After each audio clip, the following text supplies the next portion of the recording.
Hello, everyone, and welcome to the garage. Welcome to Collision After Dark. Welcome to the best threesome you're gonna see on a Saturday night. Yeah, baby. Hells 1, 2, yeah. 3.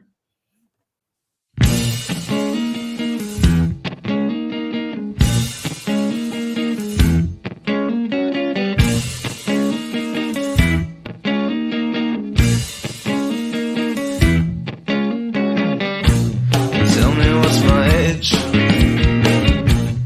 Tell me what's my occupation. Tell me what's my race. Tell me is it with inflation. Tell me what's my age. Tell me what's my race. Tell me all my sexual distaste. Tell me what you need. Tell me how you feel. And tell me all your information.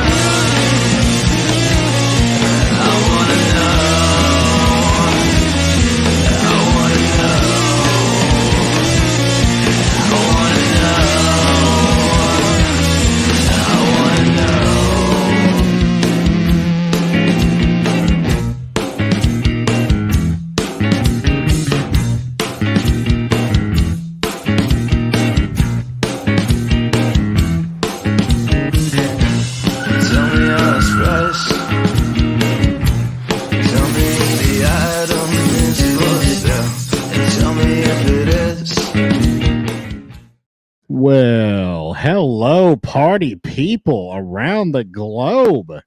This is your February 3rd, 2024 edition of The Garage, also known as Collision After Dark. I'm the effing expert, Mr. Isaacs. I just want to say that we have probably the best intros in all of YouTube podcast wrestling. Yes. Like, who has intros with Breaking Glass? Asking, I want to know. I want to know. I am, of course, the patron saint of professional wrestling, that gingered up, bubbly son of a bitch. I'm Canada effing dry, baby. We'll let our third man introduce himself, and I'm going to circle back to that comment because I was thinking something today about our production on this channel. And I'm going to make a comment about that in just a second. Right. But to round out the best YouTube threesome every Saturday night-ish, we've got this man below, our triangular angle at the bottom of the screen. Introduce yourself, sir. It's me. It's that EVP. I'm Joe. How we doing today, guys? It's me. It's that EVP. I like it. It's me. I'm the problem. That's me, right? No, I'm not a Swiftie, so I will not be taking her music and having her fans come after me. No, thank you. Oh, yeah. Especially after that game last weekend. I imagine you definitely don't want to talk about Taylor Swift. Nah, I watched the podcast this morning with you and Liam. I was surprised you guys were that good at guessing what those. I couldn't figure out any of them. I'm like, what? Yeah, I couldn't figure out any of those backwards. You have to have a certain type of mind, I think. Well, Yeah, it doesn't help that I don't really watch WWE or even care for their intro music, because to me it's all just generic and boring since whatever his name is, the guy who King used Johnson. to. Yeah. Well, see, I always good. CM Punk's is good.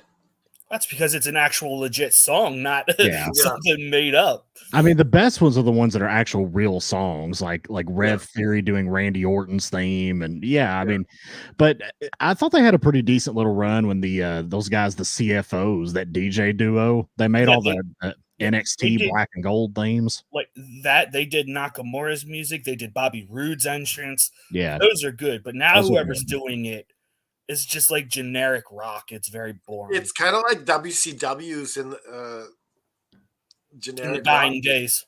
Hey, let's not besmirch the great Jimmy Hart here, okay? Well, Jimmy Hart, he didn't do a lot of them in WCW. He did quite a few of them. Yeah, but it's like some like NWO or Jericho's theme at the time. No, that was stock music. But like, I mean, he did a lot. Like he did he ripped off, what was it? The Nirvana song for DDP's theme. Self high five, baby. I love DDP's entrance. It was a clear rip off. So what were you going to say about the production value? Well, here's what I was going to say. Like, occasionally, do either of you ever listen to Conan's podcast? No, I haven't caught it in a long time. I've listened to it before. Have you ever watched it on YouTube? No. The quality is dog shit. Like they use like cheap, like $10, RGB gaming headphones for microphones, and their cameras look awful. Their production value looks like shit. They don't have like fancy graphics or intro music or anything. Like our production is better than Conan's podcast. And he's got more money behind it than we do. Exactly. Like let's be real here. We're a shoestring operation, and we put on a better production than a retired wrestler. I watched Natalia Markova on Cafe de Renee or whatever it's called. Yeah. Renee Dupree's podcast. Yeah, I was surprised at how shitty their quality was. Yeah, that one doesn't look very good either. Like, it's like they're all using StreamYard like we do, but like we use like good equipment. Like we got good cameras, microphones, we got good graphics and music. But like they don't have any of that. Like, they don't have gaming laptops like Canada F and Dry. No. I mean, they're getting on their freaking iPad and talking into the iPad. We get that sometimes with our guests, like some of our call-ins, but yeah, that's expected. Yeah. I mean, that's expected when you're a call-in, not when you're hosting the damn thing. Yeah. Like, if you're hosting the show, like my expectation is that you have at least some upped production value. I mean, you don't have to spend $1 million, but you can look decent and sound decent. Yeah, like we were when the JFB didn't pay the bill there. We were looking like Cafe de Renee or whatever.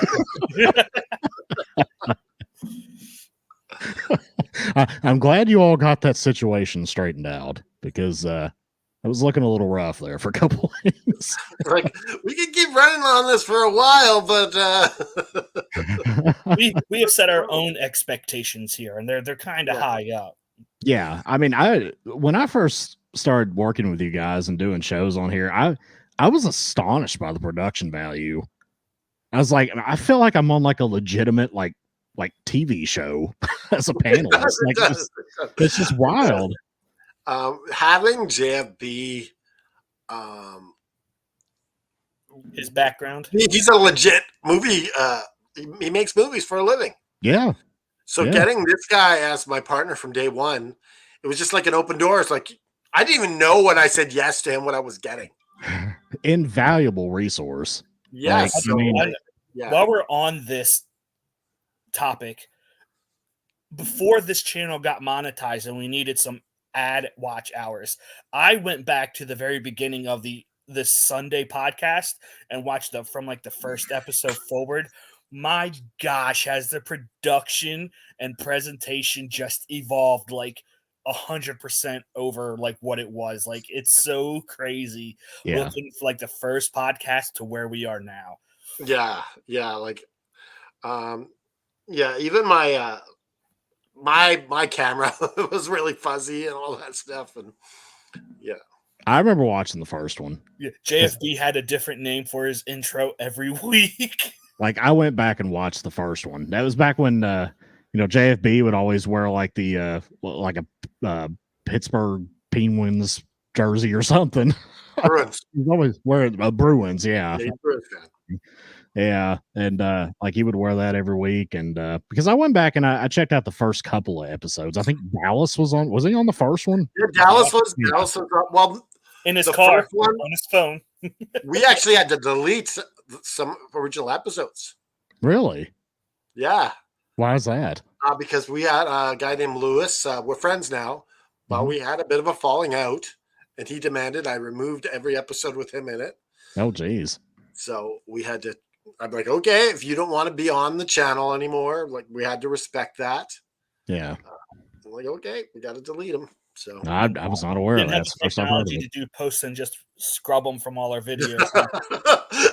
it would be a lot of work. It's easier just to delete the But if you like watch the video with him in it, and all of a sudden it was just like a squiggly line over where the box is for his camera, and then when he speaks, it's just like one of the parents from the from Peanuts. That's what I was thinking. I knew you were going there. We think so much. So That would actually be really good because then you can be like, yeah, you know, like how they would respond. Like I'm totally understanding what he's saying. So, what do you think Randy Orton sounded like in this 2011 promo?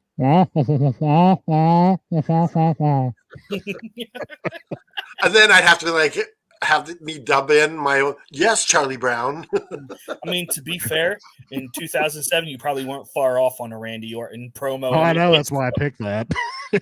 Because his promos were like dry as all hell. I mean, it was like drier than like Ben Shapiro's wife. I mean, it was awful. So before we get started with this collision thing, the first match, so The Rock went to a house show tonight. I saw this. I did not see And this. was booed. Oh, it's already happening. Going around of him getting booed.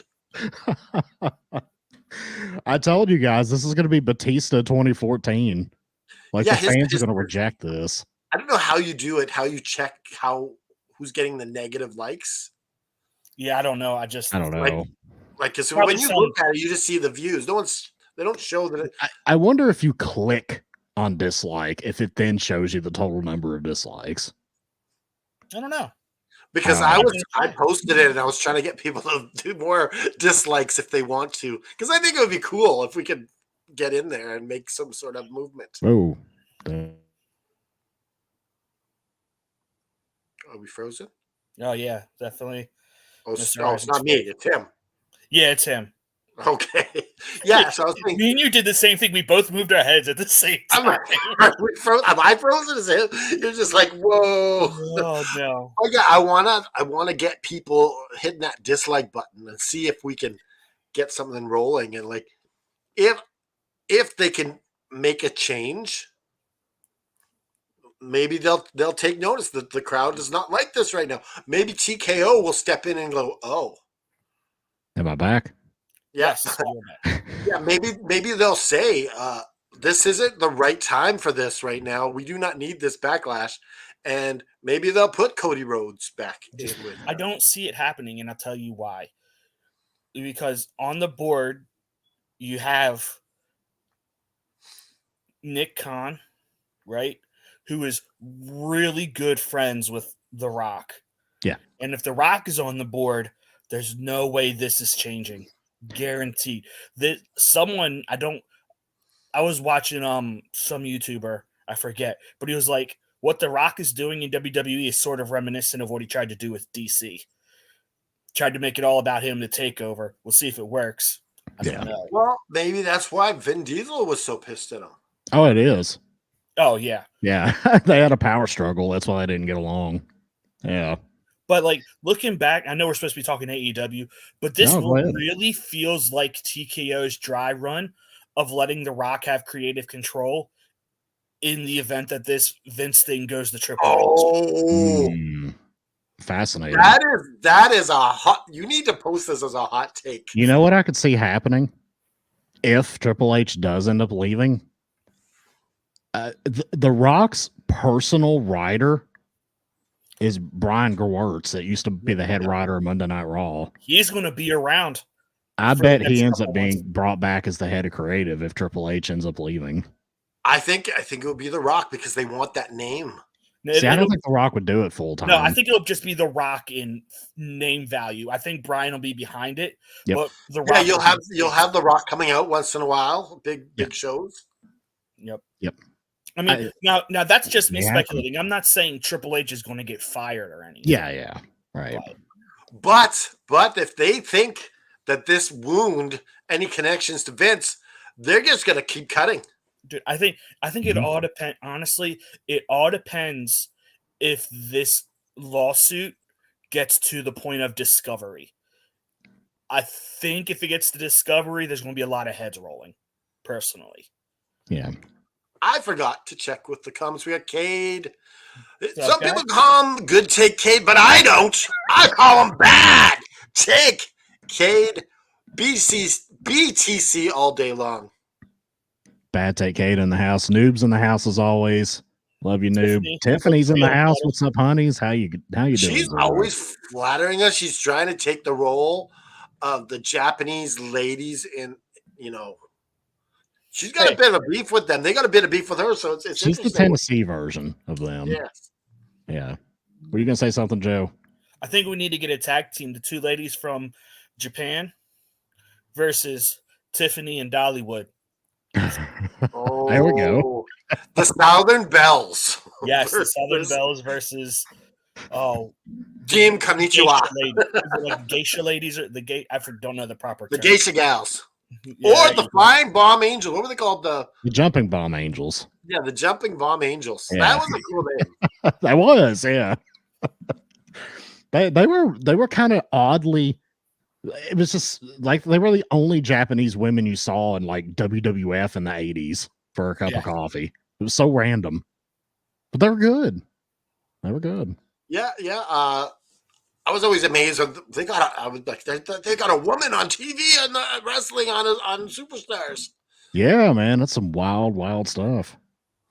All right, we got to get focused on 17 minutes in. on while we're here. That's okay. That's a classic. That's a classic Saturday night for us here. Dude, I will go off topic and we can talk about whatever the hell you guys want to talk about. I don't care. But we already brought up some good points. We talked about some good points. So now we fit in some wrestling. Some actual wrestling, not wrestling adjacent news. Right. I will say one thing though, and let's keep it kind of short, but like I just want to get your thoughts on it. Do you think it's possible that Rock and Reigns headlines night 1 of Mania, and Cody will face the winner main event night 2 of Mania? Do you think that's a possibility? What about you, Joe? No. No. After what he said last night, absolutely not. Can't F and dry. No, because you could see the hurt in his eyes in this picture. It looked painful. Yeah, he looked like he was hurt. Like my thing is, I said this in our group chat earlier. Like the way they're doing Cody's ridiculous. He's been nothing but an upstanding company guy. He does everything right. He says the right things. Goes out with a smile, and this is how they treat the man. Yeah, it's due to the Punk injury and the Brock blackballing. I get that, but so you're left with less star power. I understand that. This is the time where you should have someone step up. Yeah, I would. You could easily have Drew be the one who finally. Drew should absolutely be the one facing Seth at WrestleMania. Yes. Or Gunther. And then you could have him feud with Priest because Priest cost him the title after. Yeah. I mean, there's other ways they could go here. They didn't have to go this route. They could go that. They could have Priest cash in, win the title, then have him get kicked out of Judgment Day and feud with Finn. Like, there's just that too. Yeah. But it's an easy setup to feud with Drew McIntyre. Yeah. This is going to be Drew resigns because I know his contract is up like right after Mania. Ooh. So this is going to be it's either right after or right before, one of the two. To kind of veer off on a small other side trail here, the people are saying that they could see Finn Balor in around a year or 7 months, probably just after All In or just before. Finn Balor, people are thinking, yes, he could go to AEW. But a lot of people are saying no to Drew McIntyre, that they don't think that he will jump. I don't think he will either. Okay, why do you think that? Because I think WWE puts more value on bigger guys. And I think they'll do more to keep him than they would someone like a Balor. That's what I think. And quite frankly, I think he would probably be used better in WWE than AEW. Well, depending, like when you talk to Tony Khan and say, listen, this is what I want. Can you I will sign a 1-year contract with a possibility for 2. Mm-hmm. If you can give me what I'm looking for, creative wise, and to build me as a bigger star. He'll go in with the Batista red glasses. Give me what I want. Remember that whole Like song? as a free agent, you have that ability. Like people are talking about Okada going to NXT, but that is not going to happen because Okada would not sign that contract knowing he's going to go to NXT first. I don't think so either. No, you wouldn't. You're like, I'm going down to your bottom program. I think he would get the AJ Styles treatment. Yeah. Yes, exactly. He would get this. He's a little bit bigger star than Shinsuke was in New Japan. Oh, absolutely. Yeah, he's a much bigger star than Shinsuke was. Yeah. So I don't see at all him going to NXT. But I mean, you never know. What are your thoughts on Drew McIntyre coming to AEW? I mean, I think it would be fun. I would enjoy it. But I sort of tend to agree with Mr. Isaacs. I don't think the WWE will let him get away. Finn, on the other hand, I think he will because there's ready-made stories in AEW for Finn. All you have to do is just do what WWE should have done, is run the Bullet Club feuding. But imagine this: Drew Galloway Look, versus Will Ospreay. Wouldn't that? It would be great. Yeah, I would love that. I just don't. I think with all the bad press that WWE is getting right now, or TKO is getting, they're going to they have to throw the bank at him to keep him there because I don't think they need one of their biggest stars jumping to AEW. But here's the thing: I don't think WWE is going to be affected by this Vince thing at all. I think it all depends on how they are getting mainstream attention. And if anything, all press is good press because people are like, "Oh, WWE again!" It's in their head, it's in their mind. Yeah, I don't think it's that. I think they're red hot and it's happening at the right moment. It all depends on how this goes. Yeah, if it goes to a trial, that's not going to be good press for WWE because there's going to be a lot of dirty laundry aired out. Like I've heard reports, like Sean Ross Sapp said he reached out to a bunch of people in WWE, and obviously they're all unnamed to protect their identity. But one person was like, "Look, I know a lot of names, and if they don't come out in this investigation, I'm going to say it myself." Oh, so there is a lot. Who said this? Someone who works for WWE. An unknown associate. An unnamed. Yeah, an unnamed. Like, like I said, I think TKO, I think TKO needs to settle this, but I don't know if this main lady wants to settle because she's like, I want to change the culture. And the only way you change the culture is you get to Discovery, you get all this out, and you go to trial. Yep. So it's going to be ugly. It's going to get uglier before it gets better. But like, you think of like Brock Lesnar taking the fall on this. Yeah. You know how many wrestlers over the years participated with Vince McMahon in what he was doing? You got to look at all the ones that have been at the top and been like that with Vince. Yep. You know who's really going to be the fall guy for this? It's going to be John Laurinaitis. Yeah. He's going to be the guy who jumps on the grenade, guaranteed. He's trying to claim that he's a victim, though. Okay. Like you got like the guys like Hogan. I hate to say Stone Cold, John Cena. Yeah. All these guys are really tight with Vince McMahon. Undertaker. Yeah. The Rock. He was top of the card too, so you never know. And I hate to say it, but even Brett was really close with Vince McMahon at one point. And Sean. Yeah. Oh, Sean. I think I just shut my mouth on this one. It's gonna be a bumpy ride for the next probably year or two at least. Year and a half at least, yeah. It's gonna be a bit bumpy. We're gonna hear more stuff's gonna come out, I would imagine. You could kind of wonder with the Ric Flair and the helicopter ride the plane ride from hell. Mm-hmm. It did the helicopter. There was already a culture that was set up to get away with something like this. You just don't go doing that out of the blue.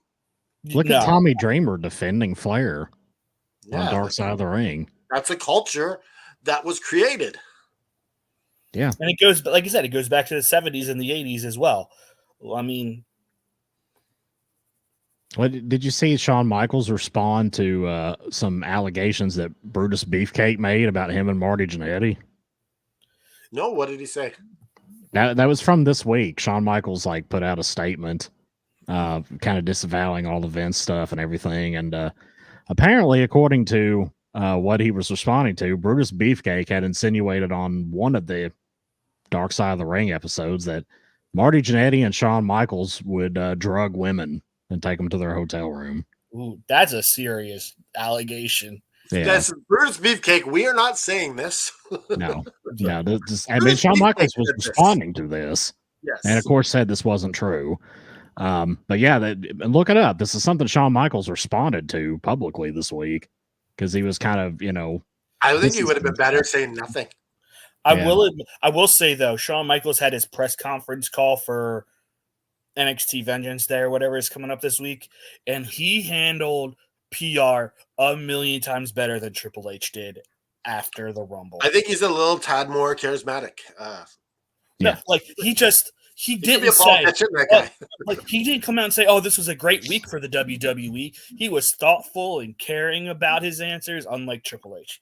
I think Triple H was nervous and didn't know what to say. Oh yeah, he was thrown to the wolves. He's like, so when he said, "Well, this has been a great week. Let's focus on the positives," and then he got absolutely obliterated online for saying that, as he should have, as he should, yeah. But I think he was just kind of stepping around and just like kind of fumbling the bag a little bit on what he was supposed to say. I think we should cover our first match now. Yeah, because you know what? Despite all this, we have 2 great hours of wrestling to talk about. Yeah. All right, let's get right into it, guys. And this is going to be your all's favorite part of the evening. Match number 1. The Great Eddie Kingston. Okay, I lied. 1 hour and 40 minutes. A great match. This match was really long. It was. I was like, good Lord, this match is still going? Let me go over my notes here. Eddie Kingston's matches are all running together in my head. Because it's the typical, we're trading strikes, we're trading chops, an occasional suplex, and then we're going to trade some chops again, and then we're going to do the god-awful, oh my God, I wanted to vomit. I heard Kevin Kelly say, Kenta Kobashi-like chops. No. If you look up Kenta Kobashi and look at how he did the rapid-fire chops, they actually looked pretty good. That actually makes Kevin Kelly look stupid. Yeah.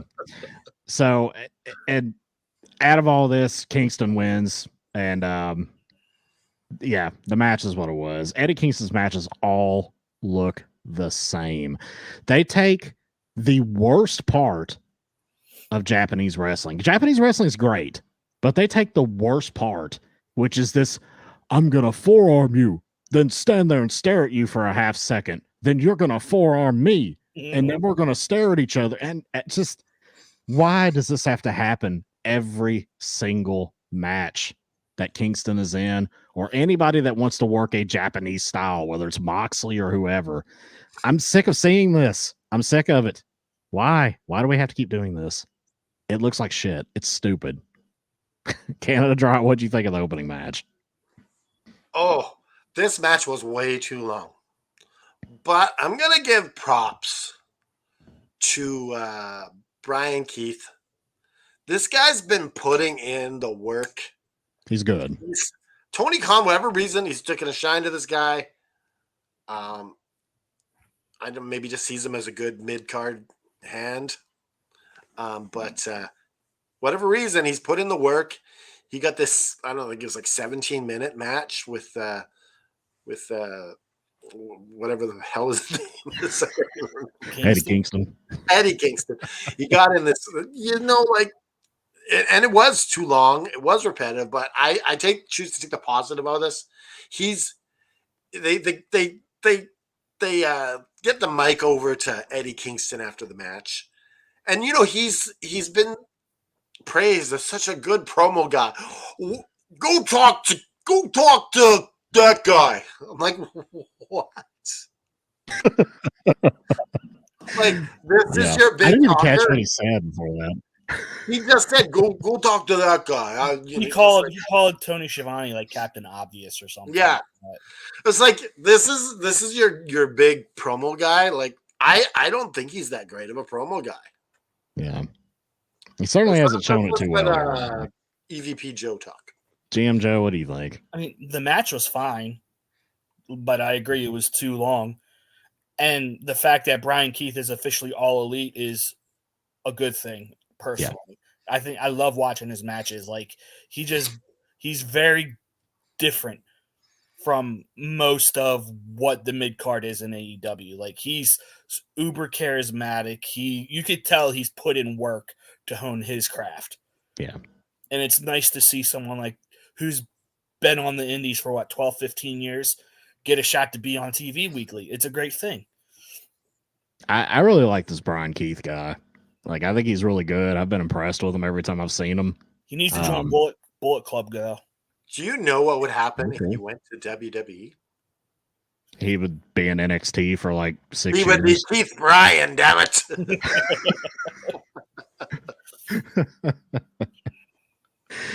No, they would change his name around to like Byron Keat or something like that. Something stupid.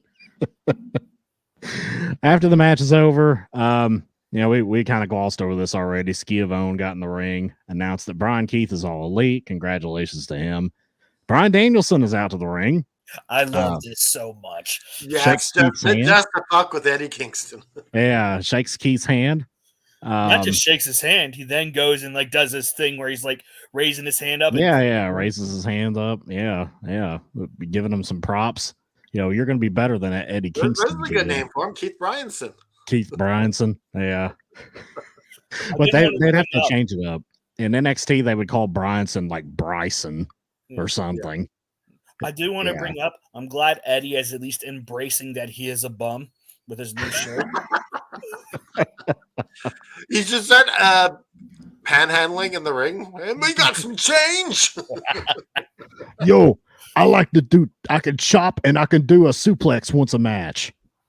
Aren't my matches great?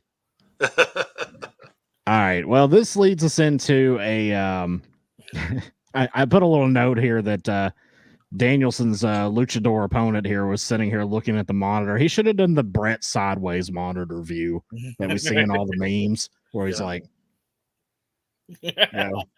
standing there, back all straight, head cocked to the side. He's like, we don't get Bret Hart in Mexico, man. We got a Moxley video promo.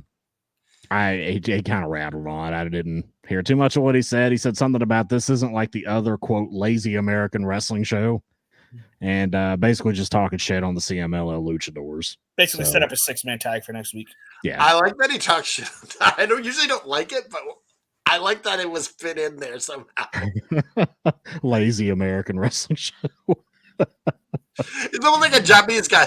You work for lazy American wrestling show. You don't even trade chops and stare at each other. I don't know why I just did Japanese Hogan there. Let me tell you something, Konnichiwa. I did Ichiban Hulk Hogan. We got I ate more kimchi than you ever ate in your life, brother. We got match number 2, Bryan Danielson versus Hichichero. This guy. So what's his name? His name is like Hechichero or something like that. Hechiero or something like. I can't. Hechiero. I'd have to see it again to be able to pronounce it. So yeah, feels like it would be a good dip with nachos. Probably, yeah. I need some Hechiero dip with this. Anyways, this guy came out with a bowl of fire for some reason. That was absolutely awesome. Yeah. I love the presentation of this guy. Like, it is different, and it's like it catches your eye. It's great. Well, here's my notes about this. I put that this guy looks like if Demolition added a luchador. It's kind of what he looks like. This is surprisingly very good, like catch can mat wrestling here. Like, this is really impressive. I was not expecting this from somebody from CMLL, but this was really good. The announcers were doing a good job of putting over the technical skill of this guy. And he was doing a lot of like crazy shit that looked good. It was crisp. It was fluid chain wrestling. It was really good. They eventually kind of moved into doing higher spots, more traditional, run across the ring, jumping kind of stuff, knees. Spot I thought was kind of funny. The referee was confused about the chain wrestling and was counting a pin when the shoulders were already up for like 2 seconds. Yeah, I saw that. That was pretty funny. Danielson ends up winning with a technical pinning move, which I kind of like because it kept his opponent looking strong. Hechicero attacks Danielson after the match. Claudio out for the save. GM Joe, I will start with you. What did you think of this match? I love this match. And this, like, last week when they announced this match, they said that this guy, Hechicero, I'm going to stop trying to butcher his name, was a technical lucha libre. So that, like, it set a very high bar in my mind, and it exceeded it. Like, I expected a lot because it's Bryan Danielson, and if it's someone who's the best technical wrestler out of Mexico, like, this met all of my expectations. I loved it. The chain wrestling. I mean, as much as I hate Nigel McGuinness and his heel commentary, he had me cracking up when they were doing the surfboards, and he called Danielson's SOS, same old shit. And then the other guy does it, and it's like, this is the greatest thing ever. He was good in this match. I like Nigel McGuinness in this match. I do too. I hate heel commentary. It annoys me to no end because it's so played out from the 90s with WCW and WWE. Like, for me, it takes away from my enjoyment of a match usually. I like how Nigel has like a thing for like a in a negative way, has a thing for Bryan Danielson. This better lead to a match at freaking All Out as well. Yeah, like if he's not really doing that much with anyone but exactly. It's so I think like it's just it's only BCC because he does it with Mox and with Claudio as well. Well, I kind of wondered with Bryan. I kind of wondered if he's kind of doing the old Bobby the Brain Heenan Hulk Hogan shtick, where Heenan was always like obsessed with talking down Hogan. It's kind of like what he's doing here with Danielson because they have their storied history from Ring of Honor. Yeah, look, this isn't. I'm not slandering Nigel McGuinness. He is good at what he does. I'm just talking about heel commentators in general, and the worst one of all over on SmackDown on Friday nights. No Nigel slander. I like what Shane says right above that. Hulk Hogan invented Japanese. Let me tell you something, brother. I was inventing sushi out there in California, but then I thought, what if I made wrestling cool? Let me tell you something, brother. In World War II, brother, when I dropped the bombs on Hiroshima and Nagasaki, I went back and rebuilt their country, brother, and I helped them write their constitution, and I created New Japan right after that. Thank you, Hulk Hogan. Thank you. That's so getting clipped and taken out of context. Of course, I'm in the back. We have someone backstage. Bring him in. All right, come on in. We have the Shayna Y experience. What's up, How's it going tonight, boys? Doing good. How are you? A nice shirt, Joe. Yeah. I'm good. Right. I'm great. Yeah, let's get in the hat. Yeah, cool story, bro. Hey, I've heard, like, on the subject of Nigel and his heel, like, it's kind of has some points it's gotten obnoxious. I'm gonna agree, but there's other times, like during the Christian and Edge, Adam Copeland street fight, when all of a sudden Nigel is melting off and Edge just turns around and goes, "I'll knock your head off, Nigel," or whatever. That was a pretty funny moment. Like, those moments are kind of funny. I mean, it does get obnoxious, but then there's other times where it's funny, especially when like Adam's engaging with them right during the match, like he's gonna knock them out or whatever. Yeah, absolutely. However, I didn't give my opinion of this match yet. You have not. You brought in a guest and cut yourself off, pal. How dare I? How rude of you to do that to yourself. I just made the list. Canada Dry, wax poetic about this match. Oh, yeah, you did the oh no. Yeah, this was a great match. I always find it hard to get into people I don't know right away. But he did a good job, and props to Brian Danielson as well to have this guy look good. Like, it's not easy bringing in guys with different technical skills that you never wrestled with before, and just like having an instant good match. That's not easy to do. Right. But I think they pulled it off. Shane, LY Experience. Do you have any thoughts on the match number 2, Brian Danielson? Actually, like at some points I kept losing signal, but that was one of the matches I caught halfway through, and I'm like, man, I never knew this Mexican guy, but that was amazing technical wrestling tonight. It really go back and find the whole match and watch it from beginning to end. Yeah, well, I'll go back on that site later once I know it's gonna get posted. But I don't want to say this guy's name, but I would have to say it reminds me a lot of like Alberto Del Rio style wrestling and stuff like that. Like, yeah, that's a good point. Del Rio was really good. Alberto Del Rio was quite technical. Oh, hell yeah. Like, really, man. Especially when he was able to just pull that armbar off out of nowhere and stuff like that. And besides a few other chain moves. So it's like, this guy, I would have to say, like, you don't see, like you guys mentioned earlier, you don't see that much out of Mexico, but that guy perfected it pretty well. Yeah, Alberto Del Rio, like, he's someone that kind of got shoved down, like, away from wrestling down the card. Of his own volition, mind you. Yeah, that's true. But I would say that in the ring, he was freaking solid. He was really good. Like even the little nuances with the winks and just the little facial features he would do. Ricardo Rodriguez doing his introductions, and he looked like $1 million. He's jacked. Got a baby face. Like, I mean, he was a star. The guy was a star. His whole charisma, movements, and mannerisms, doing this, and like everything about him was flashy. Besides the fact that, like, he really, actually, say Andrade is another good. When he wants to go technical, he could put a good technical match on too. Yeah. Oh, but, yeah, Andrade looks really good. The one thing holding him back, he needs a mouthpiece. He needs someone with charisma. Yeah. Because he's not that complete package like Del Rio was. Mm-hmm. That's true. Yeah. Yeah, he can't talk.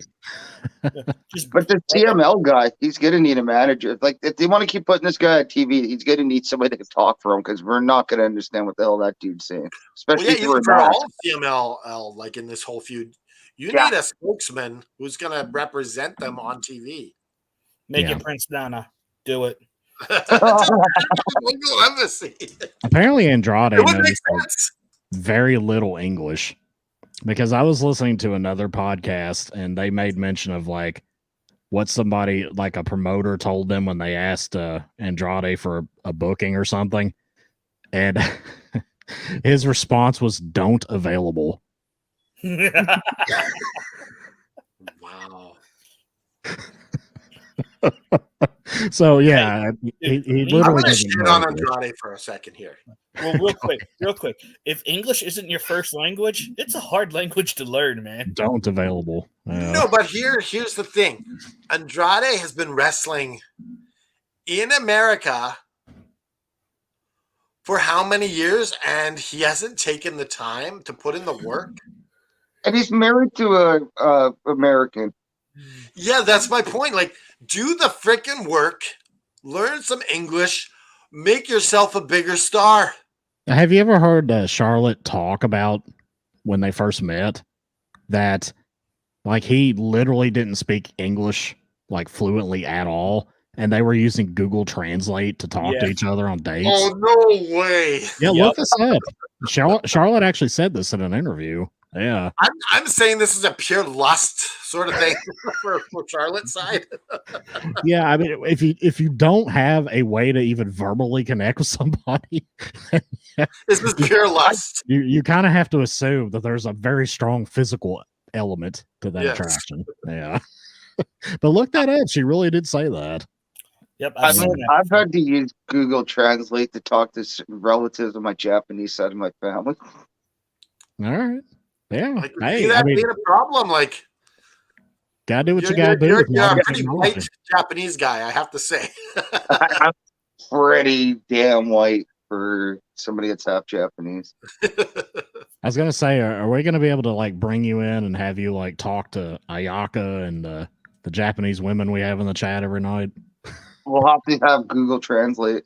He's just Japanese in feature. That's it. Yeah, exactly. It's all for show. He's like, I will represent this company in Japan, but I can't say anything. You are so lucky that those ladies from Japan are not in chat right now, Canada Dry. I know. I've said some like questionable stuff. They jump on us, right? Well, they've been kind of leaving us alone here lately. They've been going after. Well, they've Tiffany. kind of picking in the people because they know that I will not play with their bullshit. Well, I think they know that like you and I kind of get pissed when they poke at us. Yeah. Because they kind of backed off of the two of us. All right, is this my time to talk? It's Go ahead. been your time to talk. It's been your time, brother. Oh, so we have the next match up is Queen Aminata versus the Professor Serena Deeb. Deeb dominates early, several submission moves right off the bat. Aminata is limping. Deeb works on the legs. Aminata with a couple, like just quick power suplexes. I was impressed with how quick those suplexes were. Just snapping them. She looked like Kenny Omega out there doing that. And that's partially due to Deeb like helping her do that. Yeah. Like you don't really think about it while watching it, but that's all Deeb with the push off. Yeah. That's just how good she is. Like she's making this woman look like $1 million. I saw she did the figure 4 around the ring post. Yeah, she did the figure 4, the Bret Hart. The lazy version, though, because she sat on the steps. She's as big as Bret. She has to do it that way. Well, Brad hurt himself doing that once, didn't he? Didn't he smack his head on the post or something doing that one time? So, yeah. Yeah. But just in this match alone, you can see how much Bret Hart influences her. Her movements are very Bret Hart-like. Yeah. Like, it wouldn't surprise me if she goes like this in the middle of the match.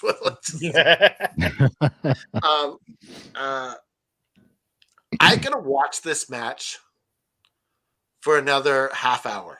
That's how good I think this was. This is clearly Queen Aminata's best match in AEW. And she looks better every time she comes out.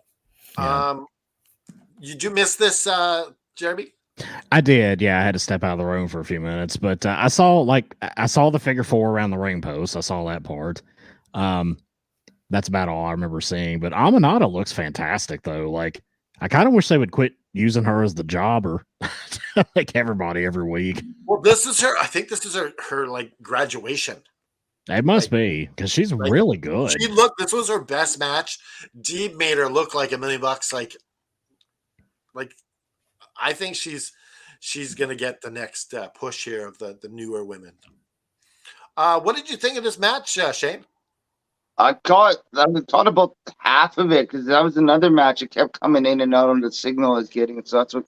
But that was a good match. Another good technical match. Then you're right about the Serena D with the whole Bret Hart mannerisms and movements, man. Yeah, I'm really seeing it. Like I really do. Like she does a better job at it than freaking Natalia. That is true. I can't argue with that. Yeah. Look, we got Haney in the chat. Like, what time is it over there, Haney? Where is he? Almost there 4 he in the morning. He's He hiding. must be loving Joe's shirt. I wore He it just did. for him. I wore it. WTF are you wearing? What did you think of this match, Joe? Yeah, this was a great match. Like I said, I agree.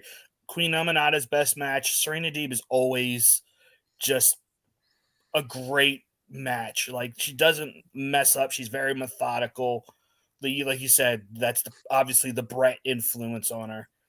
Like I love her presentation. Like I love her flag that she comes out with. Something that makes her stand out. So I want her with that world title so bad. Yeah, she needs it. I don't get how it's not been, or yeah, I guess she has had a couple matches for it, but how would she not have the TBS title at least? Well, I think the TBS title is beneath her. Yeah, yeah, that's true.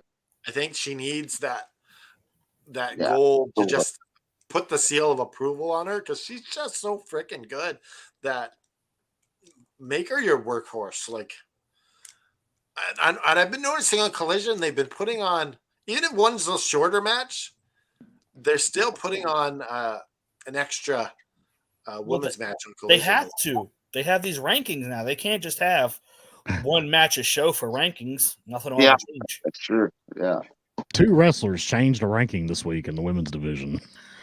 So yeah, we have next we have Swerve Strickland coming to the ring for an interview with Tony Schiavone. Here are my notes. Swerve talks about how it's Black History Month, and he gives props to Ron Simmons, Kofi Kingston, and in AEW Ring of Honor, it talks about Athena, how she's killing it. And he says, I want to add another name to that list. I want to add Swerve Strickland to that list. He says he's not been a saint, but he doesn't regret anything he's done to get where he's got to. He says that Hangman's in his way, and he's going to be the AEW World Champion. And he turns to Prince Nana and tells him there's not going to be any interference on Wednesday.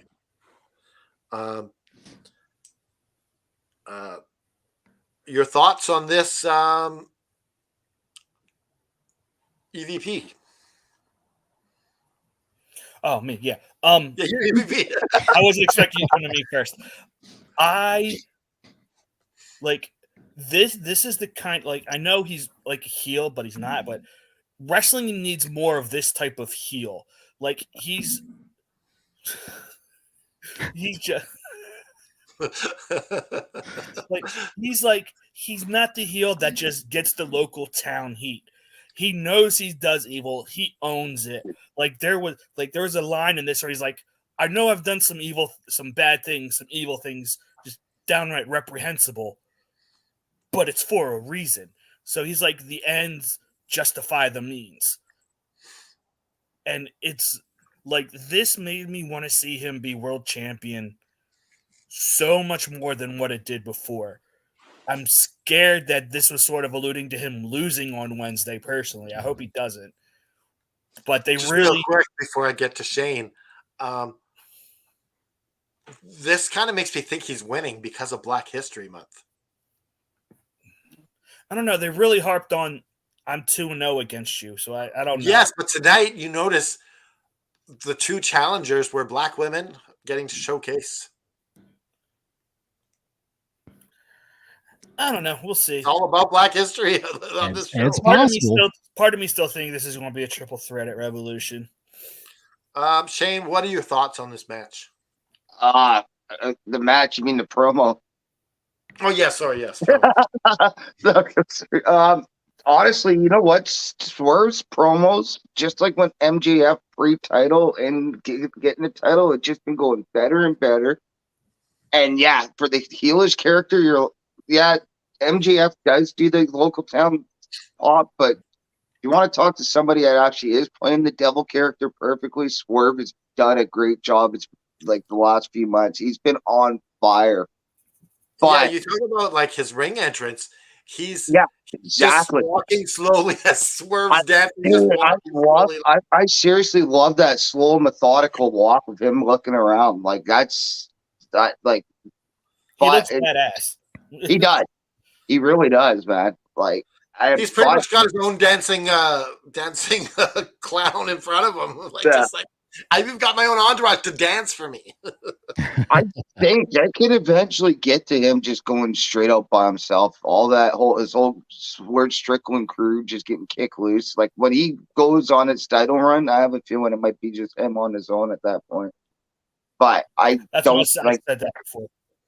Yeah, But sadly, I just think they finally get, just because of the whole 2-0, and they're never going to fight again after this match. I sadly somehow think Paige gets the avenge after losing twice.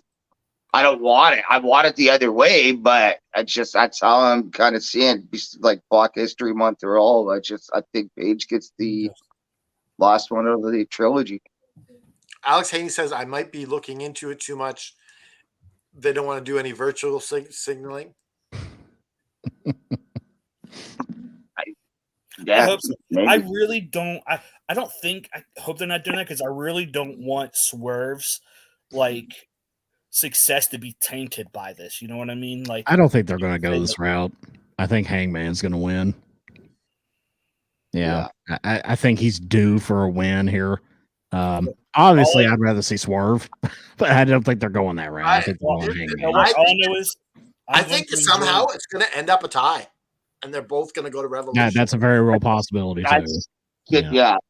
Look, all I know is next week in AFW I'm injured, so I ain't got to predict the card, so I ain't got to worry about it. Someone threw that 10 points at you, and just like, who was it that injured you? You don't even remember? Oh, well, it was Marty who injured me. Oh, right. Do you get to pick what you claim the injury as? Like, can you say it's a testicle rupture or something like that? I think if you guys discuss it, and you both agree, you can come up with an injury, what it was. A ruptured testicle. That's what's going to keep it. GM Joe. Next week. No, Shane, we're talking about our AFW prediction league. We have injuries that you can get. If you get enough points, you can injure your opponents and stuff like that. Yeah. Okay. Yeah. His testicles rupturing. Shane looks lost.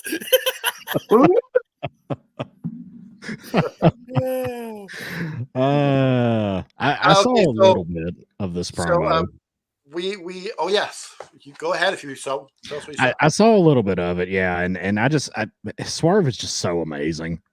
Like, I love this guy. This guy is an A+ talent, in my opinion, and I want to see this guy be the world champion. I don't think it's going to happen right now, but I want to see it. Did you invent being American, seeing as you're Canadian? Yes, I did. That'd be This Liam. is the first time we've had two Canadian. No, I was on the show with Bree before, so yeah, Bree's been on before. Yeah. He says, I don't think they will give it to Swerve. Idiots out there will jump all over. I don't know what he's saying here. Huh? Saying it's pandering, I guess. Is that what he's getting at? I can see that. You got to cut him a break. It's like 5 a.m. over there. Yeah, for sure. Thank you for giving us your comments this early in the morning. I hope you have a nice big cup of coffee or tea. If that's I was just going to say tea. Yeah. Tea in the UK. Apparently, him and Liam were arguing. Coffee.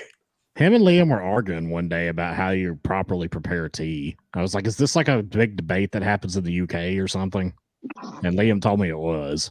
So something to do with like boiled water and put a tea bag in. I mean, Liam didn't know that Earl Grey and like Orange Pico were different flavors of tea. He just thought tea was all the same. He wasn't familiar with Earl Grey. He just said the brand of his tea that is his parents' box. Yeah, brand, which was funny. I was like, "What kind of Brit are you, Liam?" But also, he thought Canada Dry millennial alcoholic drink. All right, boys, I gotta jump off, man. Thanks for having me on for that quick call. All right, see you tomorrow on the Intercontinental Greatest Champions. He's right there with us. That's right. I can't wait for that.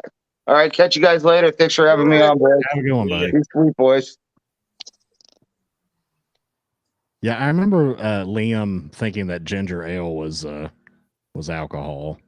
Yeah. He's like, me mom and dad, they'll get mad if I get drunk on that Canada Dry. Because it was on the air one day, and like I said something like, have you actually tried Canada Dry before? Oh, this is the Wrestling with the Paranormal that you made a comment. Yeah, and he's like, no, I don't drink. I don't drink soda. Oh, that caffeine's bad for you. The carbonation gives me gas. It's- My Mormon mom and dad, they said I need to wear me cotton underpants. Guys, we did miss one match that I'm going to circle back to. It was a very quick one. It was Hook versus the Outrunners, the 2-on-1 match. Right. We skipped over that, but there wasn't really much to it. Dasha botched the Outrunners intro, which was kind of funny. Nigel made a joke about it. And Hook ended up winning by submission after suplexing them both 100 times. So, do either one of you have any thoughts about the Hook squish before we move on? Hook shouldn't be doing 2-on-1 squash matches. He's not very believable. Like, when No. I watch wrestling, I don't think Hook can take two people on at once and win without even taking a scratch. I don't either. I mean, they book Hook like he's this big monster and he's like a little kid. I mean, he looks tough, but like for like Conor McGregor size guys, Look, not like, you know, Look, for me, giant. like, I'm over seeing Hook in this 2-minute squash match. I want to see him actually advance and actually wrestle a match. Yeah. Like, the start, what they started with Joe is good, and you need to build on that. And they're regressing with him again, which is not needed. It's the same thing with the freaking Wardlow. I know you can powerbomb someone. Cool. Have an actual wrestling match now. Yeah. Can't have a dry. Do you have any thoughts on this? This is an interesting choice for a guy like Hook. You would think you'd have a monster beat up the Outrunners. Yeah. Not some, he's not the biggest guy. He looks like a tough high school sophomore. I think Nick Wayne is bigger than him, okay? Yeah. I don't know what the fascination Tony Khan has with Hook, but it's I don't know if he's looking at the numbers and seeing Hook getting his t-shirt spot. I don't know, but I don't get it either. Maybe he just really likes that Action Bronson theme song. Maybe that's it. Well, he's a young, good-looking guy. That's what he is. Some people think he is. I imagine Taz has something to do with this as well. But yeah, I don't think he has any. Just get him in some matches. I agree with Joe. Get him in some matches. Get him looking like a guy who can legit shoot. Well, it's like I said. I made this comparison before. He wrestles just like Ronda Rousey. I mean, I don't say that as like a, derogatory thing. If you watch a Rousey match, particularly from when she was a women's champion, and then watch a Hook match, they wrestle the same. They throw the same kind of punches, the same kind of suplexes, the same kind of submissions. Yeah. They look the same in the ring. They both rely on their judo training a lot. Now, Alex Haney makes a good point. He's 24. He can't be a kid forever. Yeah. And then he adds perspective. Go check out Taz at 24. Yeah, the Taz maniac. Taz was freaking gold at that age. Yeah.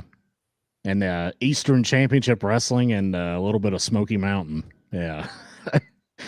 So that's interesting. Yeah, the Taz maniac. That was an interesting gimmick.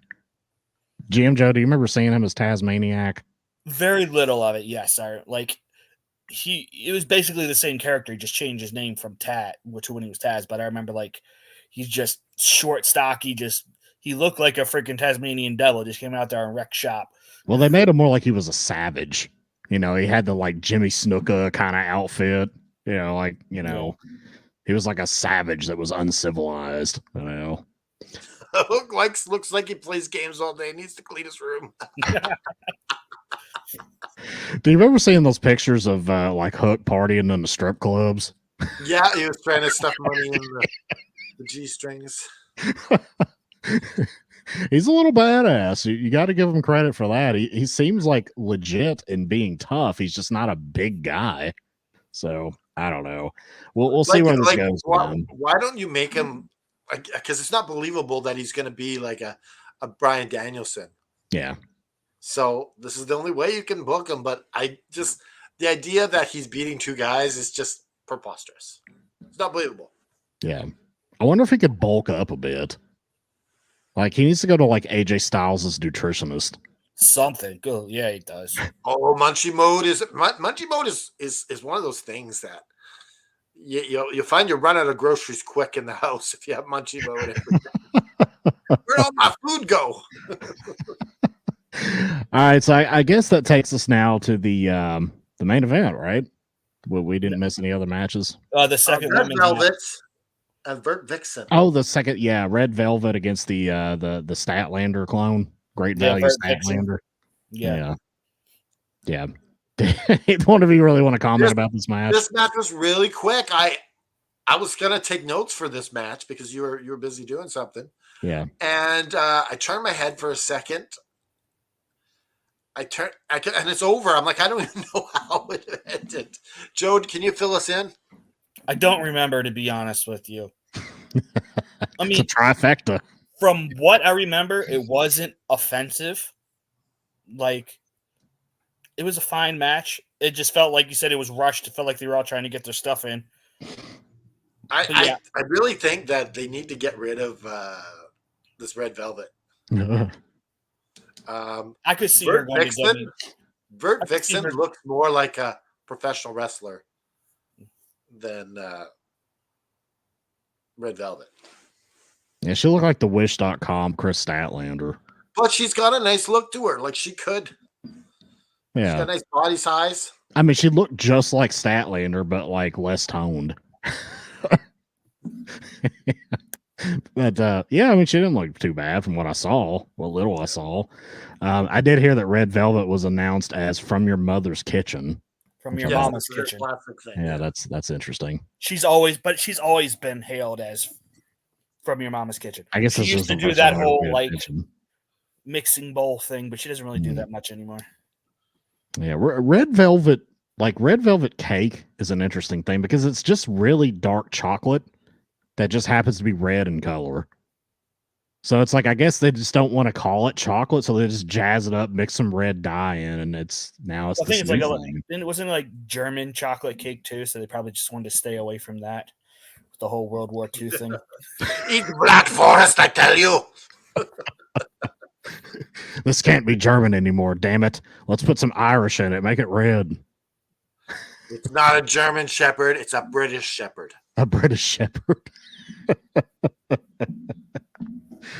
All right, moving on to the main event. We got Christian Cage, Nick Wayne with his hot mom, and Kill Switch versus FTR and Daniel Garcia. Matt Menard, our man Matt Menard, back on commentary, doing some good He shit. is shaking his head. You do not like Matt Menard on commentary. No. I was reading what Tiffany said. Oh, what is it? It's delicious selection. Oh. Tiffany likes, she's a married woman, but she likes the women. She's into the women. Yeah, she is, and she yeah, she can make some comments that are not quite as bad as some of the men in the chat, but What are you talking about? She You know what does. she posted to the chat the other day? She posted that sex toy. oh, I must have missed that. I made her delete it. I'm like, this is not something you want Was Caleb was- learning about. Oh, I need to God. order that. Like, we don't want him doing that. This wasn't Caleb one of the looked ones that at had me, a like, Mom and Dad, wrestler look name. what I bought. This wasn't one of the ones that had a wrestler name, right? No. Okay, gotcha. No, this was the booty that the men use. It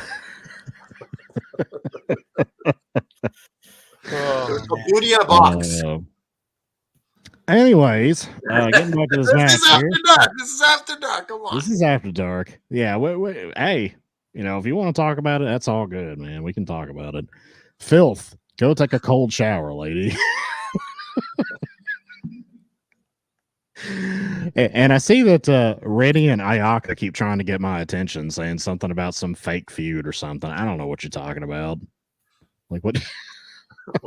What have you done to start a feud with Ayaka? I have not talked to Ayaka in forever, or ever, to be exact. You and Ayaka go way back.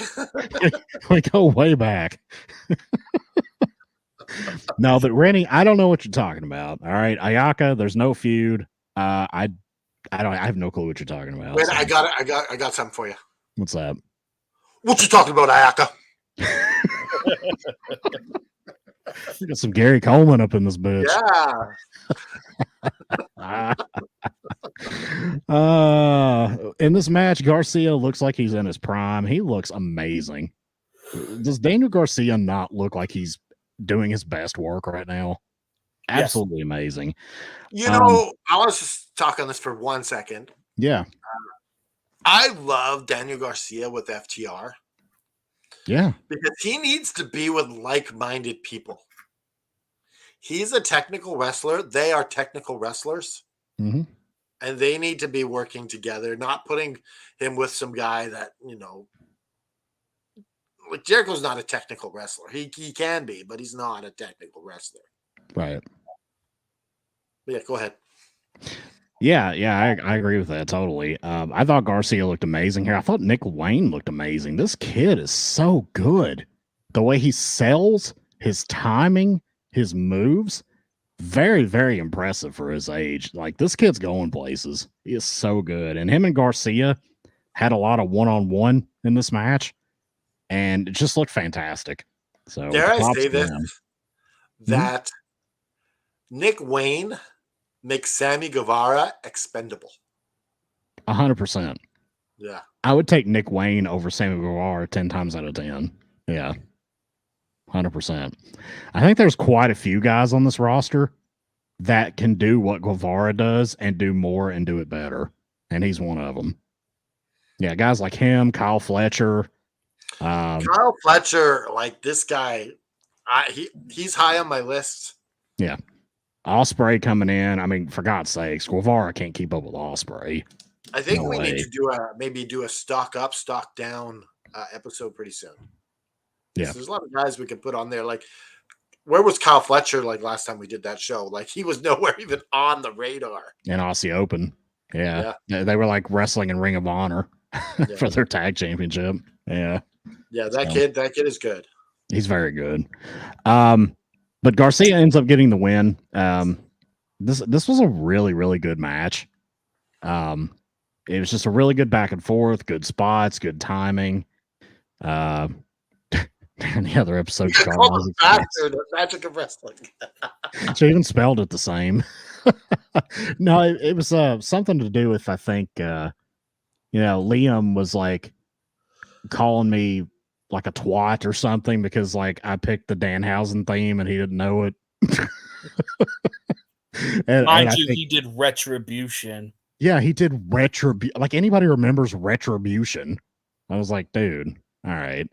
But you know what Retribution was? It was WWE's first shot at doing Judgment Day. Yeah. They're like, we need to go back to the drawing table on Judgment Day here. T-Bar and Mace. No, you know what the real story is behind Retribution? What's that? They were supposed to be an Antifa group. Yeah. But Fox got hold of it, was like, nah, cut it. No. Yeah. That's why they resulted to what it became. Yeah. That is such a Vince McMahon idea. It is. It's like, let's have the Arab guy come out with terrorists and attack the Undertaker. On the day that there was a bombing in the UK. And then he's like, Bruce, you came up with that idea, right? Let's have Sergeant Slaughter be an Iraqi sympathizer during the Gulf War. Yes, your most patriotic wrestler ever is now changed his mind. And it's in love with Iraq. The country that was actively killing American soldiers in war at that time. Yeah, that's the great mind of Vince McMahon exploiting nationalism. Well, just another side trail here. Is Vince McMahon the genius? No. That people say he is. Like, no. He's a horrible person for what he did, but the wrestling part of it, is he a genius still? No. I'm gonna have to say yes in the business sense. I do think most of his booking actually came more from Pat Patterson than himself. But I think as far as the actual business element goes, the vision, yeah, I think you have to call him a genius. I mean, the guy attained billionaire status and he was going to be bankrupt. Like he went from having nothing to being a billionaire. I mean, but to be fair, it's because he stumbled upon Hulk Hogan. If he didn't have Hulk Hogan, I don't think he becomes. I disagree. I think you could have put anyone in Hulk Hogan's I mean, position. Hogan was around before that. I mean, he he had was been in with the WWE WWF before that. Yeah. He'd been in the AWA. He'd been in NWA. I think it was the Rocky movie that pushed him over the top, though. Thunderlips.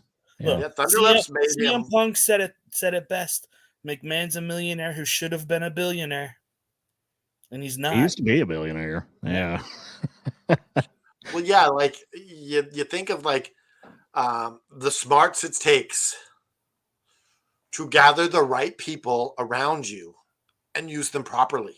Yeah. That's not that's not genius. Brilliance. That's not genius. That's just common sense. Like, let's take me for example. If I'm leading effing wrestling and I don't utilize everyone properly, then I'm stupid. Yeah. But there's there's levels of stupid, smart, genius. And you're saying he's at the top of the top, and I just don't think he is. Well, no, he's not. No one's saying he's top of the top, but without Vince McMahon, wrestling is not where it is today. It might not even exist. I mean, let's just be clear. Let's be clear about it. Pro wrestling, particularly in America and in North America, may not even exist if Vince McMahon hadn't been here. It might have died with the NWA. I mean, it's a very real possibility. Or you go down a weird sort of loophole where some other big money dude grabs hold of it and does what Vince did. Yeah. I mean, obviously, if Vince hadn't been successful, Ted Turner wouldn't have bought WCW. I'm just having a hard time giving that man any credit with everything that's but it's the hard thing. It's like you can't look at somebody for their evil deeds. It's the old adage of but with this guy, there's way more evil deeds than there are good things that he's done. Yeah, I mean, it's hard to say because, I mean, a lot of people had jobs. A lot of people fed their families as a result of the WWE. It's hard to say definitively that he did more harm than good. As a person, he's a piece of shit, obviously. As a businessman, he did a lot of good for the wrestling business. It's just one of those weird things that, you know, you're going to have to, there's going to be an asterisk next to his name anytime it's discussed anywhere in history. Yeah, this is a good point. Genius has taken the TBS money that was meant to get rid of him and used it to fund WrestleMania. He did. 100%. Yeah. he took that little investment of buying that Saturday night program and then getting it bought back, basically just like buying it, raising the price, selling it again, and then funding the show that kicked it all off, WrestleMania. I mean, it's just crazy. You couldn't write a better story than that for a movie. Yeah, what an ending to the story. Yeah. You find out all these, because here's the thing, power corrupts. Mm-hmm. Like you see it in Bill Cosby, you see it in Weinstein. It just corrupts. So you can even start out the best person. And like, I can't say that how I have power, that I'd be upright and moral, because I haven't crossed that bridge. Have any of you listened to Cornette's thoughts on this? No, I can't stand listening to Cornette. Well, the thoughts that he had was, he said that this is not the Vince that he knew. The Vince that he knew was like an upstanding, like a high school principal type. And he said he kind of wondered whether, you know, maybe alleged use of steroids and maybe some CTE from like taking shots in the ring and taking bumps, if it all kind of just like got to him and like I call complete bullshit on that, because there's no way that Vince wasn't doing this in the 90s? I don't know. Like, I this is mean, when Cornette was around in the 90s. Yeah. I mean, he's supposedly, well, I mean, there's stories about him on doing Cornette, things in the 80s. clearly Vince showed Cornette a side that Vince wanted Cornette to see. Or I don't maybe buy Cornette that was involved in something. And what's a better way to say is that I didn't see this side of him, because then that absolves you. like I don't buy that this sexual deviant that is Vince McMahon just showed up out of the blue. Right. It's But been look how long it was going on with Cosby. exactly like Yeah. it's this isn't something that just develops overnight. Let me ask you guys this while we're on the subject. Do you think he's going to go to prison? If he does, it's not going to be long. I think it'd be something like Bill Cosby did. Yeah. Cosby got out on some weird technicality, though. Like, he was in for a while. Yeah, it was some weird technicality where, like, the prosecutor didn't do something right, or, you know, there was some weird... He didn't get out because he was innocent. He got out on a technicality. It was a weird technicality of, like, some kind of impropriety of the prosecutor office. But back to your question of in prison, as a father, I hope he does, because it's fucking disgusting what that man did. Yeah.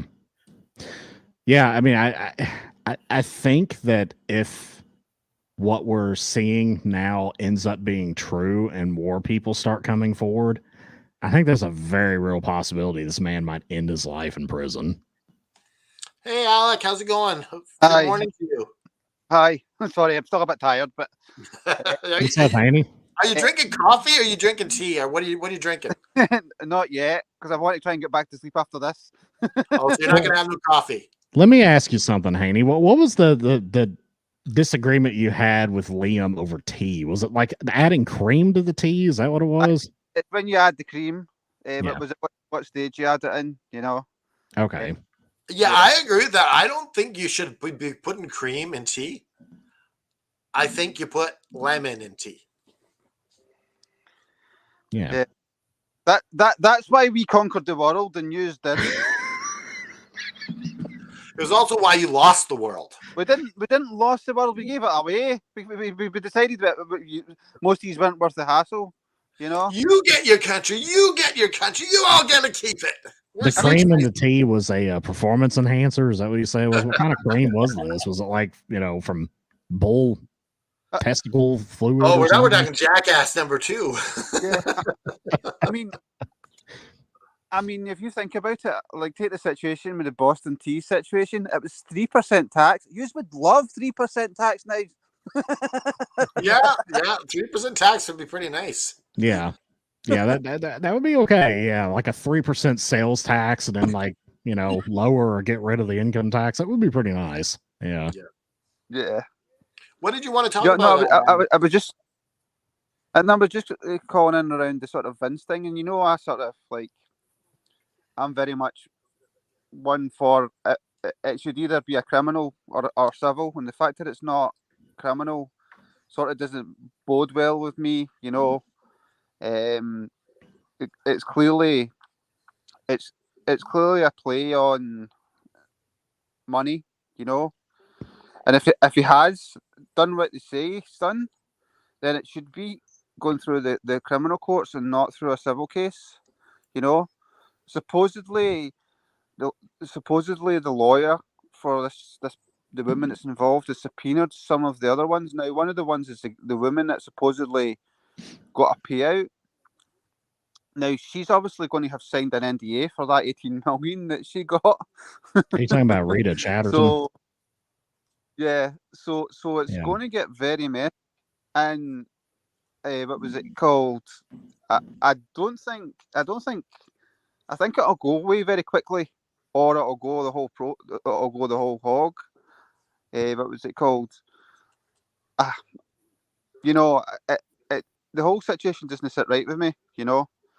But the reason I was calling in was just to give you a sort of perspective on what you said, Aaron, around the time with Cornette. What was it? What to elaborate a bit more on that?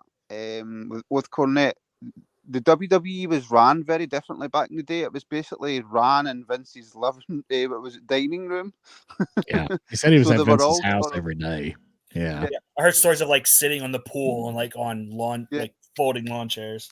yeah, You know, what was it called? So if he's being involved in that, what was it for that long? For me, what was it? You know, all these guys must either it didn't happen or all these guys were privy to it and didn't say.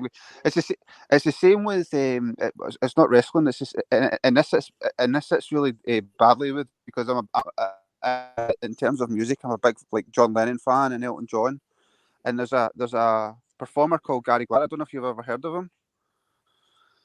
I He don't did think that. so. Yeah, but anyways, he's basically now a convicted child, sort of. Oh, did they do that documentary on him on Netflix? That was Jimmy Savile. Oh, okay, yeah. They might have done one, but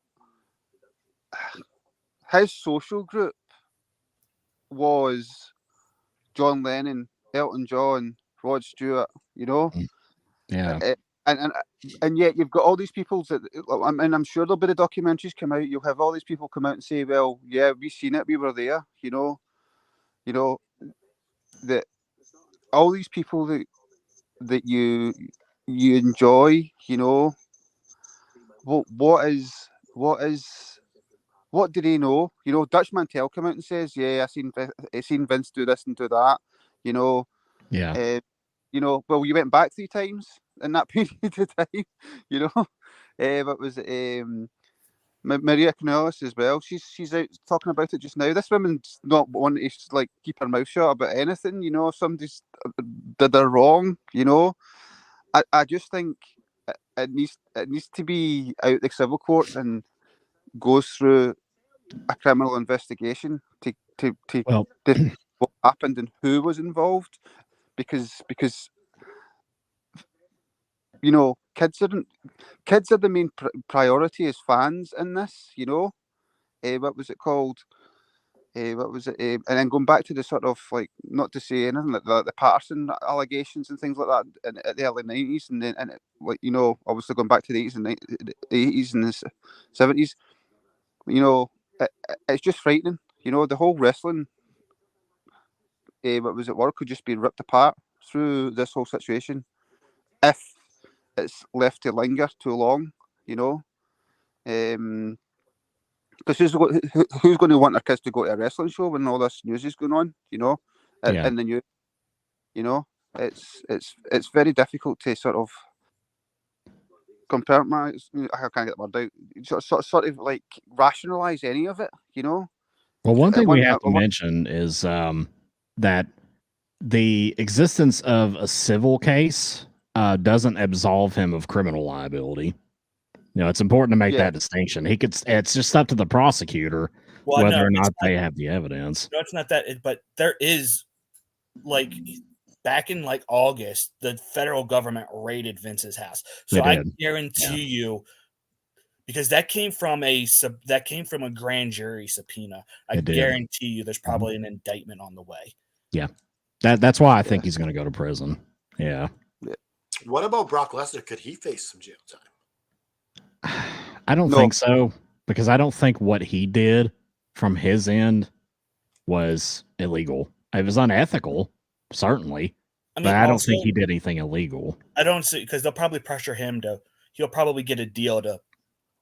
Well, it all depends what Brock Lesnar knew when he was doing it. Well, the big factor in that, it sounds like Johnny Ace is already flipped. You know. Oh yeah, he sounds like he's going to flip and testify for a deal. Yeah. If he can get some information on Vince that sets him out of the whole thing, he will. Now, I don't buy that Johnny Ace is a victim. No, there's no way.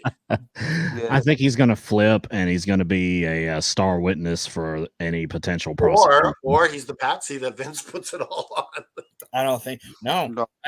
He's already talking like he's going to cut a deal. I guarantee you, he's not going to take the fall. He probably, I mean, that's obviously what Vince wants, but Yeah. The problem with the Lesnar situation for me, is he wasn't named, which probably means what was because I don't think they would hold it back. I think they would have named him because it's another big name to put into the lawsuit.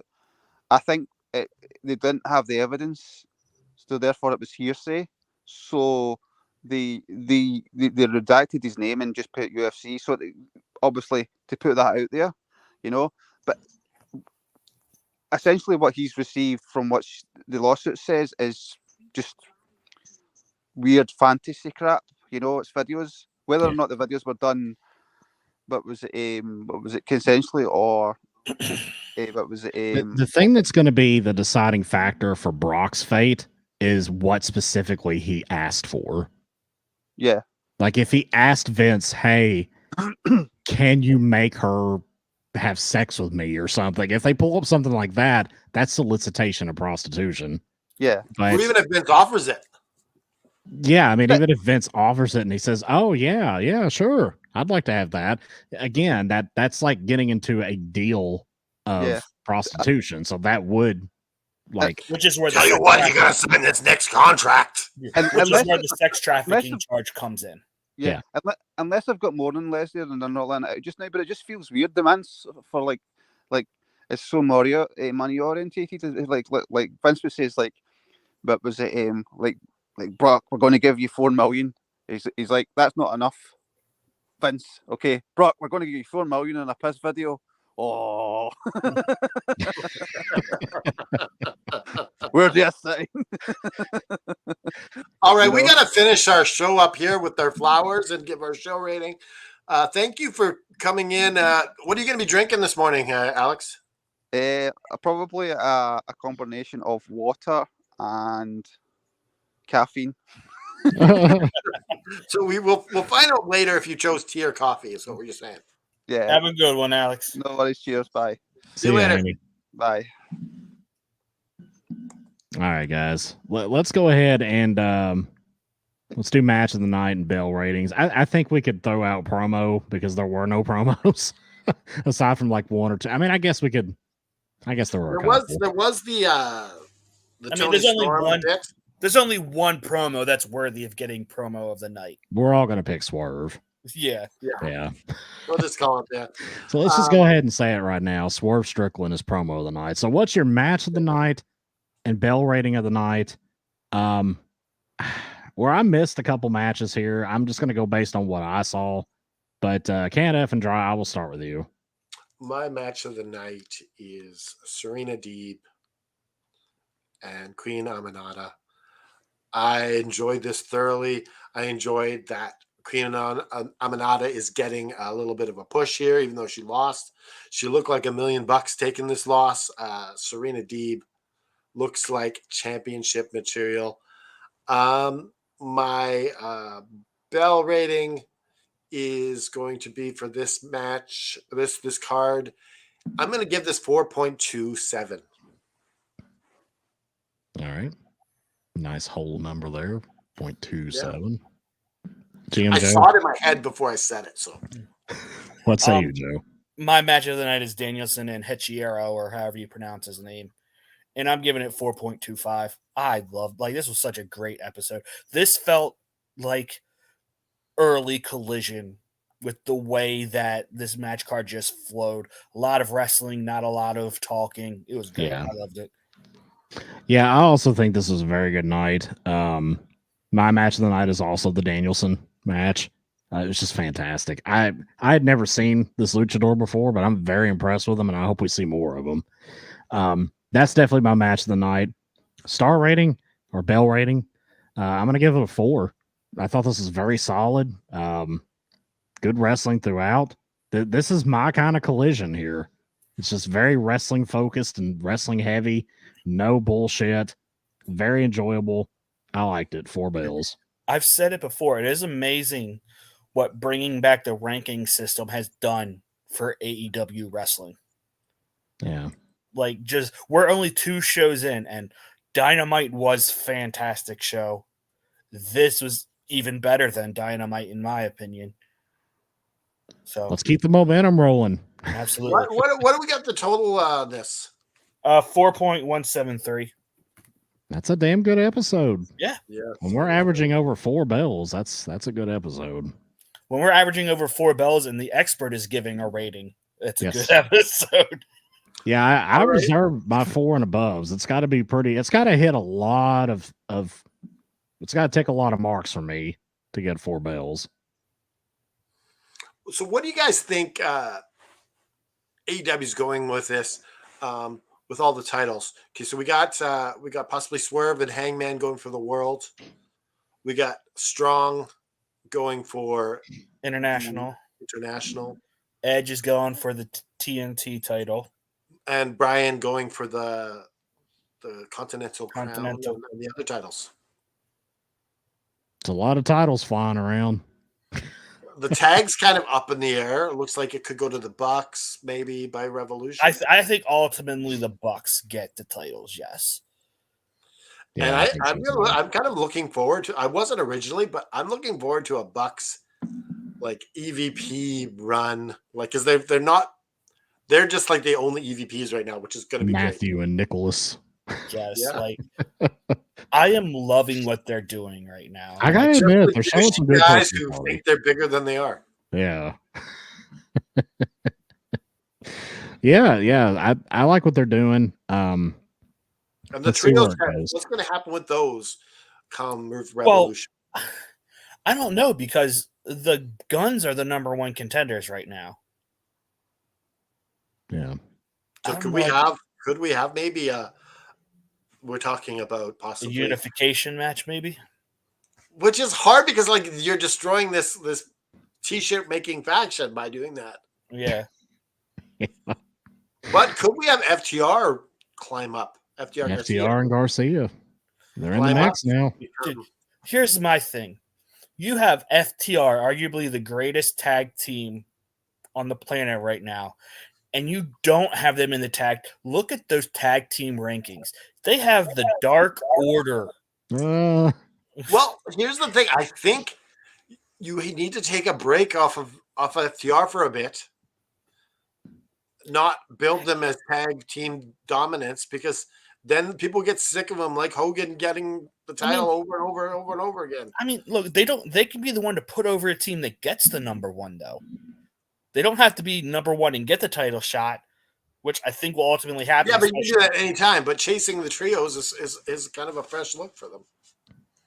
It's always a nice break to take someone out of the tag division and put them in the trios division for a bit. Yeah. Get them kind of simmered back, cool off a bit. And then FTR needs to settle on a third person. Is it Daniel Garcia? Is it Briscoe? Like, who is it? Just stick with one, please. Wasn't Briscoe with someone else? Yeah, the Hardys. Yeah. So originally Briscoe was with FTR, then they switched it over to Garcia, which makes more sense because, like I said earlier, they all have the same like-mindedness being technical wrestlers. Yeah. All right, gentlemen. I'm going to ask one more thing, kind of in closing here. What do you guys think is going to be Tony Khan's big announcement? That's a good one. Do either of you have a thought? Okada. I don't think it's going to be Okada. I don't think it's going to be Mercedes Moné because I think you don't announce those. And I think it's foolish to announce those. It's grasping at straws kind of thing. You just ruin the excitement of them just showing up. Dude. They did that with Ospreay, though, right? What was that? Didn't they do that with Ospreay? They did. Yeah, but they revealed him at the pay-per-view. Yeah. So was it at the pay-per-view where they announced it, or what is his Dynamite?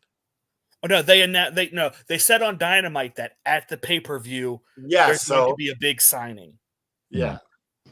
So he showed up and said his personally, I think they're going to say Okada, but what I would love for it to be is, hey, here's our new TV rights deal, and we're going to start streaming on Max. That's what I'm always hoping for. I'm hoping is that we've been hoping that for a while, and we're getting these other announcements to sort of I think this is what they should do. I think they should just say, instead of say big announcement, Every time Tony Khan speaks, is going to appear live or address the crowd. Tony Khan will appear on Dynamite. Tony Khan will appear on Collision. You don't say announcement, just say. But then how? thing. If Tony Khan, if they don't say Tony Khan's making a big announcement, how will WWE not know to put out a Roman Reigns is returning? That's so true. My thoughts are, I'm kind of with Joe. I think it's probably going to be Okada, but I also thought about it could be something like, oh, we're going to do the new Owen Hart Invitational or something like that. Well, it's getting to be that time of year. Here's the thing, though. This time they're not saying big announcement, which they usually do. What did they say? Special announcement? They're saying huge announcement. Huge announcement. Which is saying they're trying to put the emphasis on huge instead of big. I don't know. I don't think it's Monet because apparently, according to Andrew Zarian of the Madman podcast, who's pretty reliable, AEW is going to be at the TD Bank or TD Garden March 13th. Yeah. Which is probably when Mercedes Moné will debut. Yep, she's a Boston girl. Because to me, Okada is not a huge announcement. If Ospreay's a huge announcement, then Okada's a bigger one. But I don't know. I mean, that is a good point. Dude, I don't know what would be constituted as a huge announcement. I don't know. I just hope and pray it's a new TV deal. That's what I want. For God's sakes, please streaming. Please. Can we please have streaming? Say, hey, we're going to Max. It's already set up. They already We're going to Amazon Prime. You know what? Could you imagine that just to compete with WWE? You got Netflix, we got Amazon Prime. Oh, yeah. I mean, honestly, I wouldn't be surprised because Amazon Prime was in the running for Raw. Prime does live sports already. They do Thursday Night Football. Yep, they do soccer. One Fighting Championship. They do soccer. Listen, for streaming, I'm liking Amazon Prime better than I like Netflix. I find way more to watch. I don't know. So I'm curious to see how this live streaming of Raw is going to go because the last time Netflix tried to live stream was a Chris Rock special. Yeah. And it tanked horribly. It was bad. Why? The streaming was buffering or what was going on? I don't know. I just know it did not go over well. It was bad news for Netflix. Yeah, it's the only time they've ever done anything live. They did a live Chris Rock special. I remember that. Yeah. I didn't get to catch it live. I watched it later, so I didn't see, how it came across. If you got a few good technicians that know what the hell they're doing and they're working there full time, they're going to know how to do this properly. I mean, they're $1 billion company. Yeah. They're going to have it down, I think. Yeah. But we don't know what we're doing down here. We got a guy who worked at a UHF station back in 1987. Yeah. The pipes are leaking, dripping above them. I'm letting you know now. If the big announcement is Goldberg, like Haney says, I'm kicking him out of the group chat for a week. He's getting banned for a week. I'm sorry, I've been missing these chat comments. It's Goldberg. Revolution is the reset. It feels like it will be, yes. Bucks, me and you are done, Aaron. What? He's breaking up with you over the Bucks. We're breaking up. I didn't even know we were dating. Me and you are done. Like I said, if it's Goldberg, I'm kicking him out for a week from the chat. Who are you kicking out? Haney for speaking this into the world. The huge announcement is Ryback. Oh God! Oh no! Have you seen Ryback has lost his fucking mind? Have you seen him lately? Yeah. His little video tirades against WWE and everything. It's this dude is lost. He made a video basically celebrating CM Punk being injured. I was like, this guy's just losing it. Oh, and Tiffany goes, she hopes it's Goldberg now. Stop it, Tiffany. I will ban you too. You do not put that on us. Oh, the evil genius that is GM Joe. Guys, we've got a great new free agent signing. Eva Marie. All gold everything. All gold everything. Elvis would be insufferable in chat. Is he a big Eva Marie fan? He's big Eva Marie and big Roman Reigns. Oh, are we sure he's not Vince McMahon? No, I've seen a picture of him. He's not Vince McMahon. He's short. He's the genetic jackhammer. All right. We've given our rating here. I guess it's time for us to go ahead and wrap this up. Canada Dry, do you want to begin the closing festivities? We've been running a lot late. I'm just going to keep it really simple. Raise your fist in the air. You guys got your fist in the air? You're going to wave them around like you just don't care? No, I'm just kidding. So raise your fists in the air and remember to just keep fighting.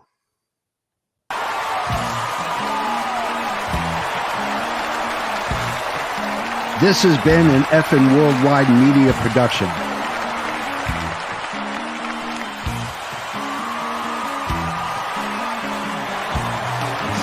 You can find us on all social media platforms like Facebook, Twitter, and others. Head over to our YouTube channel at youtube.com/effing wrestling. And while you're there, click like and subscribe. Want some swag? Head to our store at prowrestlingtees.com/effing wrestling. You can find all these links and much more at our awesome website, effingwrestling.com. As the JFB always says, you can book it. Guys, what's your favorite cult? The Cult of Personality. I was going to say the same thing. Cult of personality, baby. Whichever one has the grape Kool-Aid.